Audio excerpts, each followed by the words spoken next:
Bonjour à tous et bienvenue sur boursicoté.com pour cette nouvelle analyse technique du CAC 40 en clôture avec une séance donc qui a été totalement dans la lignée des jours précédents. Hier on assistait à une cassure ici de la zone des 6590 points. Ce matin je vous indiquais que l'on était revenu dans cette zone et que l'on était parti pour y rester. Eh bien ça a totalement été le cas puisqu'après une ouverture donc en hausse et donc dans ce range, eh bien on a oscillé ici autour de la zone des 6644 points.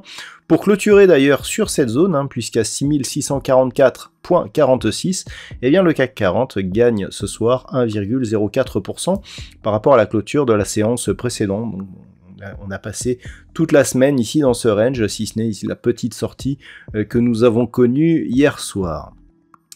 Du point de vue des indicateurs techniques, on est toujours ici sur une phase de perte de dynamique au sens des histogrammes du MACD. Le RSI, quant à lui, se trouve à la limite de sa zone de surachat.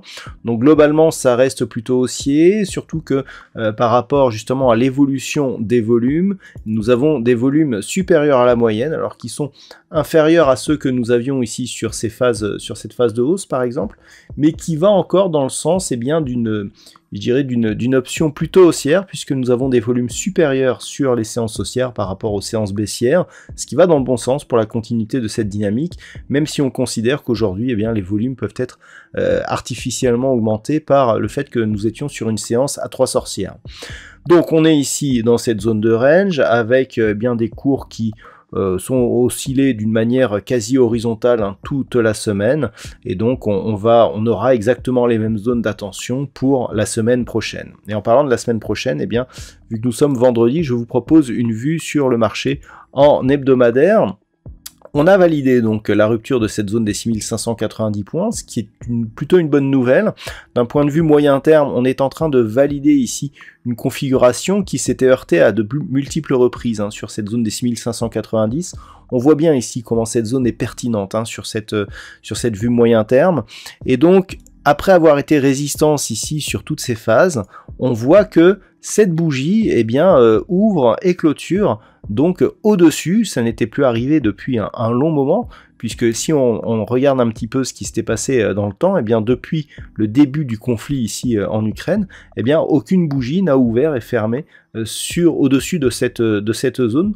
Donc voilà, c'est un signal important d'un point de vue moyen terme, d'autant plus qu'au niveau des indicateurs techniques, on est là aussi sur une belle dynamique haussière, les histogrammes du MACD donc qui valident une poursuite du mouvement, le RSI qui est sur une phase neutre, mais en tout cas qui est sorti d'ici de cette dynamique baissière sur laquelle il était sur une option un peu plus moyen long terme. Donc c'est pas encore c'est pas encore flagrant cette dynamique haussière, mais en tout cas ça va dans le bon sens. Et pour l'instant, on peut, vu que cette zone ici des 6590 points est préservée, penser que on va confirmer ici par une remontée au-delà des 6751 points. Donc ça va être vraiment l'enjeu la semaine prochaine, le fait de voir déjà que suite à ce nouveau point bas, on a un point haut qui casse le point haut précédent. Déjà, on est sur une phase qui se neutralise d'un point de vue moyen terme. Il faudrait maintenant, en cas de retour ici d'un mouvement baissier de consolidation, valider un point bas significatif supérieur ici à ce précédent point bas et repasser au-dessus de ce point haut pour repasser en dynamique haussière. Donc, pour l'instant, on n'en est pas là, on en est loin. Donc la semaine prochaine, ce qu'il faudra surveiller, c'est toujours ici que cette zone des 6590 points soit une zone de support. Tant que l'on est dans cette configuration, globalement d'un point de vue moyen terme, on reste ici dans une belle dynamique, même s'il n'y a pas de nouveau plus haut significatif. Donc ça c'est le premier élément. Toutefois, en cas de rupture, on voit que alors, c'est tout de même fragile, on n'a pas de contact ici avec la bande de Bollinger supérieure dans cette unité de temps, donc il faudrait ici pas que l'on dépasse la zone des 6320 points d'un point de vue moyen terme. Par contre, globalement, que l'on soit au-dessus des 6320 et 6590, on est plutôt sur une bonne orientation.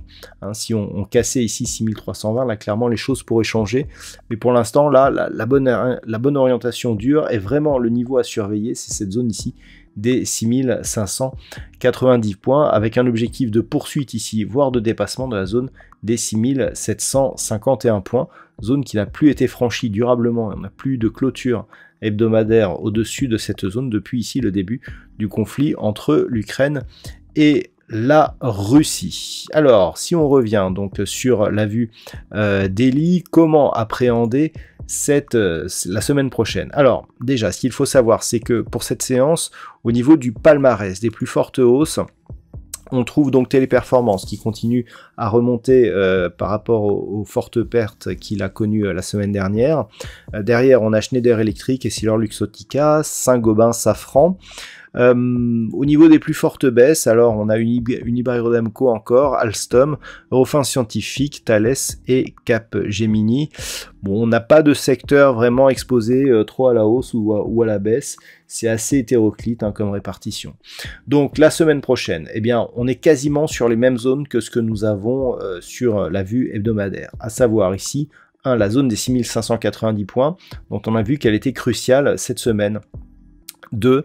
La zone des 6644 points. Si on parvient ici à casser cette zone d'une manière un peu plus durable, on pourrait viser un retour ici sur cette zone des 6751 points, zone qui n'a plus été vue depuis ce rebond technique ici qui avait suivi donc l'invasion de l'Ukraine par la Russie.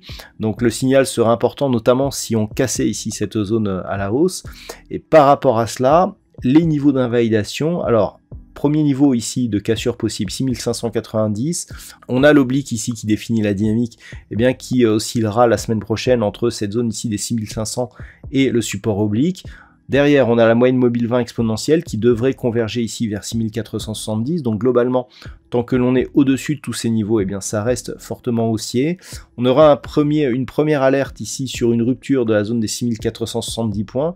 Cette ancienne résistance ici qu'il faut absolument valider comme support pour aller dans la continuité du mouvement haussier, et on aurait un changement de tendance ici en cas de rupture de cette zone ici des 6380 points, zone qui était support ici précédemment après avoir été validée ici comme résistance.